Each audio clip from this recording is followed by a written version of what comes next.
mind your business, leave my child, so my child is not your business.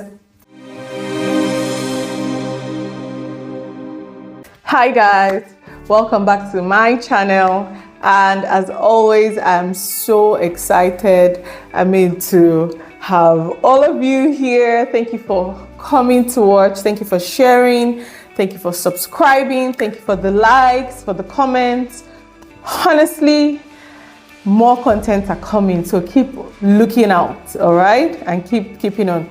Another thing I think you should do is put on your notification bell, like put it on and make it all, so that whenever I post a video you get the notification immediately.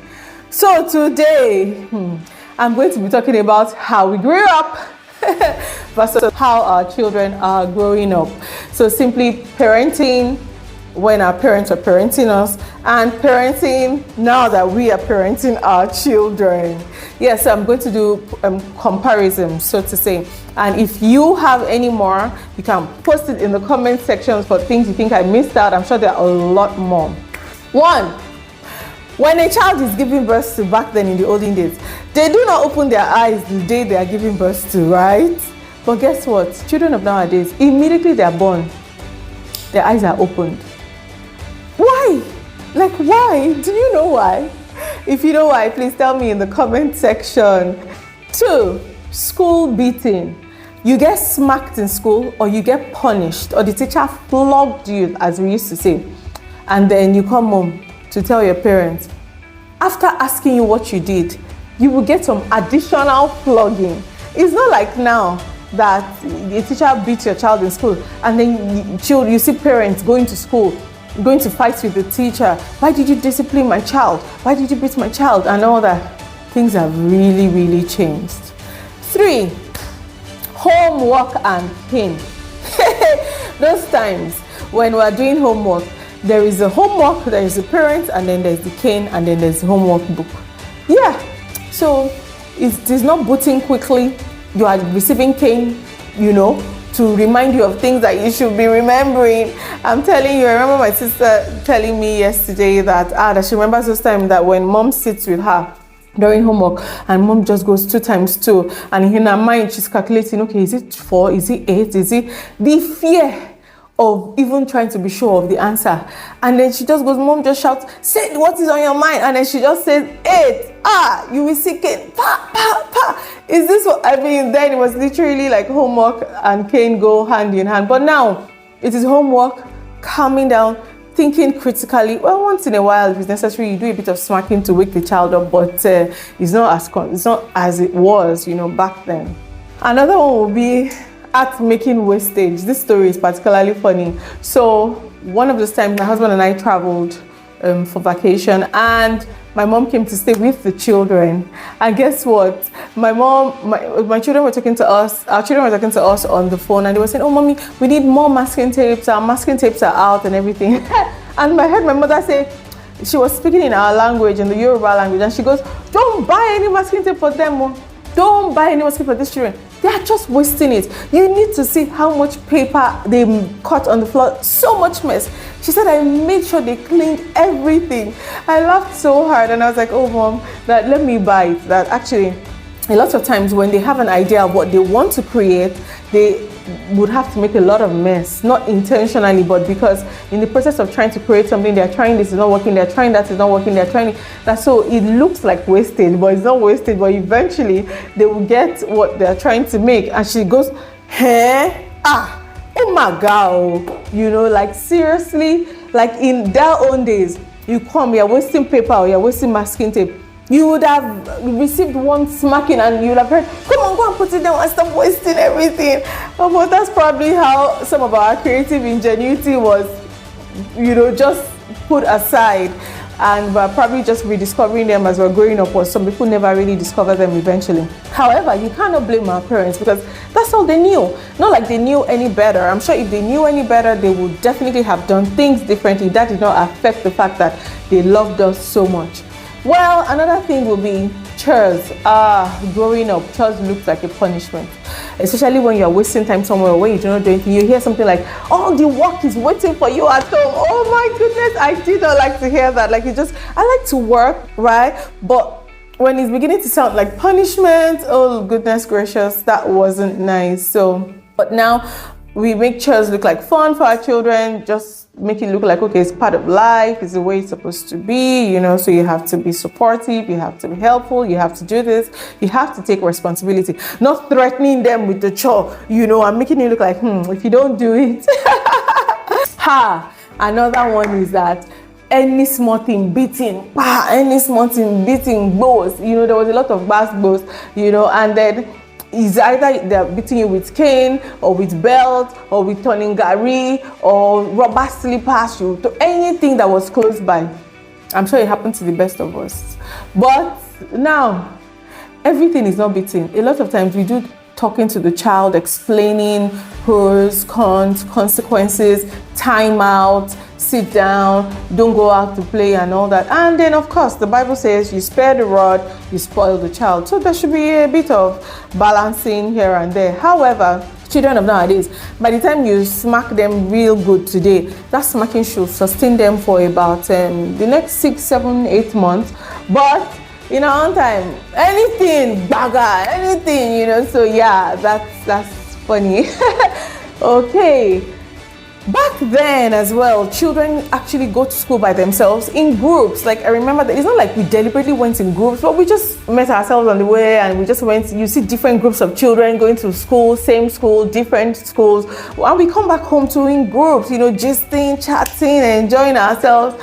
And nothing ever really happened, But nowadays, children, as much as possible, are taken to school by their parents or by a guardian because it is because of security issues that we have in the country. Also, there was actually communal parenting back then. Everybody's child was everybody's business. So your child cannot just go astray. It's not possible. Mama Lagbaja would have corrected the child or disciplined the child and sent the child back home. Mama Lagbaja would have told the mother that I saw your child somewhere. But in recent times, the way it comes out is, oh, mind your business, leave my child. So my child is not your business. And that is actually not right, Especially when you have good people around you, quality relationships. Give them the privilege to, discipline your child when you're not there or when necessary, right? Because communal parenting does a lot of good. But I still don't blame parents because nowadays, or sometimes if you're not careful, somebody is punishing your child out of frustration or anger. Thereby, correction is probably not driven in, or even for the fact that now almost everybody is a suspect. You're suspecting this person, or can I trust this adult? Can I trust? So, that communal parenting is not as popular as it used to be. Oh, for food. Then, my mother was telling me yesterday that in those days, it is anything that the parents cook that you eat. Whatever they give you in the morning, you say thank you, you eat, you move. Afternoon, same thing. Night, same thing. That children never really rejected food, maybe except there was some form of illness. But you just eat what your parents give you, and that's just the way it was. That there was almost no rejection for food. But nowadays, they're saying, oh, come and eat eba. And the child is saying, no, I want noodles or I want spaghetti. So that negotiation, there was no room for that negotiation, back then. Then when you look at outdoor play, then outdoor play was, there was a liberty to play outside. It was during outdoor play that we used to use hibiscus flower and leaves to make vegetable soup. And then guess what the rice is? Our sand. And then we did a lot of playing. Yeah, they say it builds our immune system and all, but nowadays, apart from the fact that almost everywhere is tarred, there's interblocking, there's almost no sand here or there. Because of security reasons, you cannot just leave your child in a place you're not sure of to go outside and play, except you can be close by or be around, to supervise them play. Going on errands. When we were growing up, we started going on errands as early as possible, but nowadays you just can't send your child all the way. We've heard lots of stories in the news as to people sending their children to go and buy something and then they didn't see the children, and all sorts of stories of which we are trusting God that it will be a thing of the past very soon, that there will be a lot of a lot more safety, you know. But you know, we actually dwell in the secret place of the Most High and abide under the shadows of the Almighty. So, you know, we stay there and we also apply wisdom to our decisions. And I was just thinking about this topic with my husband, and my husband was like, friends parties, going to friends parties. Who will even give you permission to go to a friend's party? In fact, you see that your friend is having a party, that friend is not responsible. He's very irresponsible. You know, that's how we appeared then. But now, you know, there are parties that people take their children to, you know, and things like that. Boarding school, you know, back in the days, it was just a default thing to take your child to the boarding school without fears of anything, whether they come home telling you they were bullied, they were harassed. You just feel like, you grow, no shaking. But nowadays, boarding school is not something that comes to parents automatically because of the level at which things have changed, you know, the immorality level in the society, and you know, to protect your child to a certain level actually. So a lot of times when people take their children to boarding school nowadays, they do their due diligence. Another thing I have to talk about because of something that has happened in recent times is bathing newborns. Bathing newborns, you know that thing they used to do to us when they were bathing us when we were small, and then they massage you, they turn the hand upside down, they turn the leg, they shake the baby, I didn't do it for my children. My husband and I agreed that we're not going to let them do that to our children, you know, because I discussed with one of my aunties in the US who's a nurse. She's been a nurse since like forever, and I discussed with her, and she said they don't do it to their children in the US. And I was surprised. I'm like, they turn out well and healthy. She said, of course, they turn out just fine. You know, like, wow.